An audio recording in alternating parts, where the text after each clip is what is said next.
It's like I fill the void with my phone.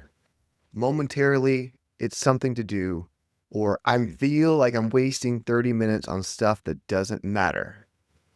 In this vision of life that I have, I shouldn't be doing those things. Sound familiar? If you've ever looked up from your phone and thought, I just lost about 30 minutes of my life, you're not alone. This isn't about productivity hacks. This is about your attention, your identity, and ultimately who you are as a person. When I was a little kid, I was alone a lot. And every single day while my family was out doing whatever they were doing, I was often alone watching cartoons. And I didn't know it at the time, but there was a lot of stuff that was bubbling up inside of me. Feelings of loneliness and anger and frustration. But there wasn't anyone around who had the tools to help me know what was happening. All I could feel was this deep void inside. And so I did what a lot of people do when you feel the void. I started filling it with snacks and like tasty, terrible Walmart brand SpaghettiO type snacks. And that's what I did to feel this hunger inside. Later as an adult, that moved to fried chicken, scrolling mindlessly on my phone. But the problem was that was never going to fill that hole because at the time I wasn't hungry. I was scared and alone. The snacks won't fix that, just like the phone won't fix that. It's just going to numb it. And that same pattern is going to follow us when we aren't really clear about what we're doing. So that's when you try to catch yourself scrolling and doing something meaningless. Know that it's not laziness, it's often learned avoidance. For men particularly, this often shows up as self-betrayal. It's like you have this vision of yourself, of the man that you want to be, that doesn't match the man that you are in this moment. You know you want to do all these big things in your world. You want an awesome career. You want to get a bit more healthy.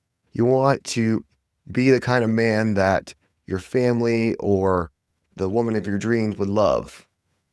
But it doesn't match you in that moment. And so there's a lot of consequences for all this numbing out. Lost momentum in career.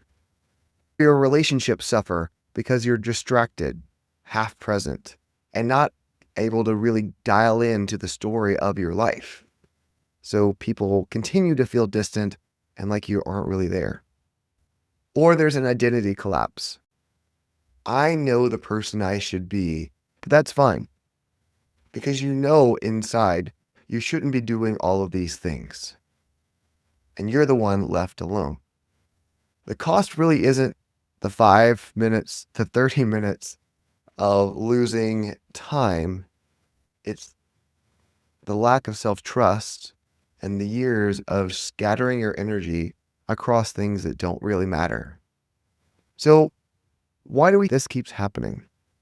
Years, and actually most of us in context today have overstimulated nervous systems.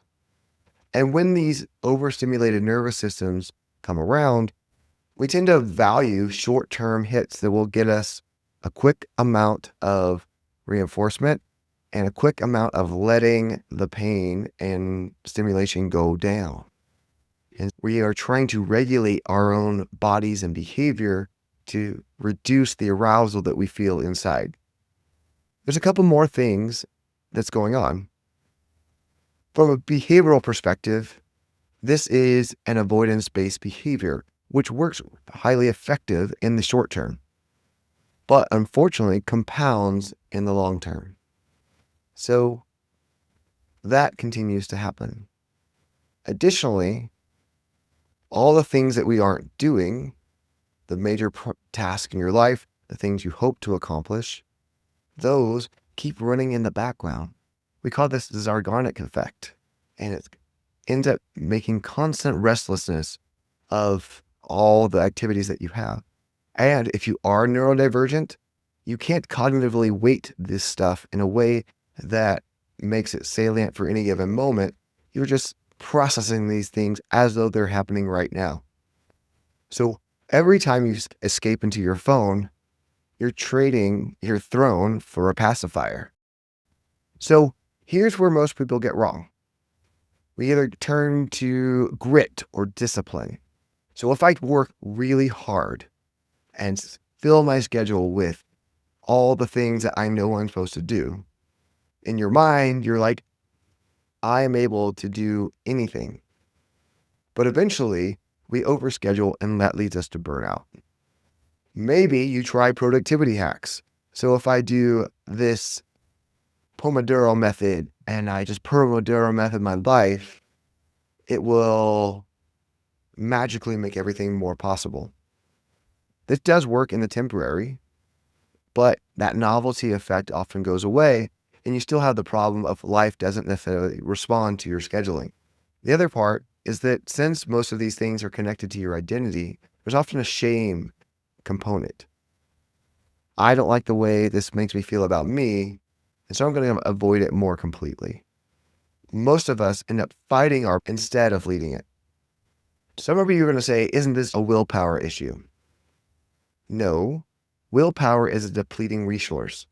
Neuroscience shows that your brain isn't built for endless suppression. It's built for rhythm, awareness, and intentional focus. The other place people will go is, okay, am I just supposed to sit with my discomfort? Not exactly. Some people think about when sitting with feelings that it means about wallowing, when really we're talking about creating a space between the impulse and the action. In this gap is where self-leadership begins. Another part is phones and all the other parts of technology are part of life. You just can't avoid them. Exactly. The goal isn't avoidance. It's command. We don't have to banish the tools that we need. We use them intentionally. The difference is whether the tool serves you or you serve the tool. So, the void isn't proof that you're broken. It's something that humans do, and often a biological imbalance. While avoidance relieves you in the short term, it robs you of your long-term hopes and dreams. Let's welcome every impulse, because while we view it as a distraction, it's actually an invitation. An invitation is you get to choose. True masculinity is being able to hold the line between stimulus and response, knowing that you can create space there and that you are so powerful that you are able to do whatever you need. Self-leadership isn't about perfect focus. It's about choosing presence when your biology and culture beg you not to. So, next time you feel the void, name it, breathe, ask yourself, what am I going to do with this opportunity? Be the person I want to be, or continue to slip down a path that I hate?